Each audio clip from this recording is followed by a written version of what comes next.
And so I was very badly hit. I came out of my body.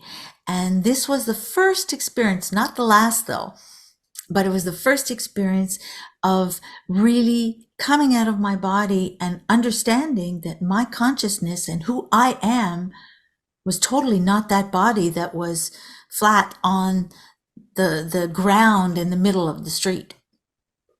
And I looked down at that body and I knew it was familiar, but yet there I was about 9 feet above with all my thoughts and my emotions and my feelings.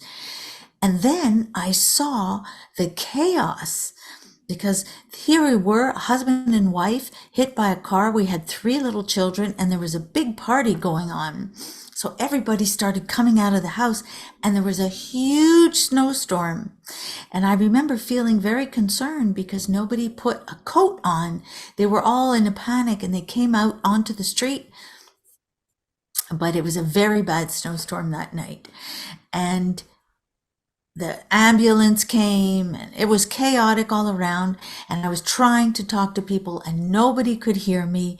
And I finally basically gave up on that scene, and I decided that I was just going to move away from that scene. It became frustrating. I was no way I could communicate with anybody. And then as I began to lift up, I felt this magnificent heat and love and sun and light come around me and envelop me and just move me away from that scene. And then it didn't matter anymore. And I basically floated away into another dimension until this beautiful being of light was standing in front of me, and he addressed me by name. And this part always gets me because I was so shocked that he knew my name. I thought, who am I? I'm so small, I'm nothing. How can he know my name? And he knew my name. And he said, Andrea. And I was like, But I knew he was loving and kind, but he was so majestic. I never saw a face. But he said, do you want to stay or do you want to go back? And I had 3 little children, 1, 3, and 5. And I said, I must go back. Even if every bone is broken, I must go back. And then he asked me again, do you want to stay or do you want to go? And I gave the same answer. And then I was thrown into this vortex.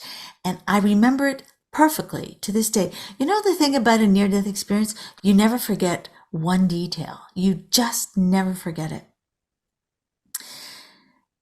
And I was thrown into this vortex and I was using my hands and my feet to keep myself in this incredible whirling mass of light. And yet it wasn't a physical body, but it was my astral body. And I felt like I was in a body and I was using my hands and my feet. And I knew that I had to stay in this whirling whirlpool of energy.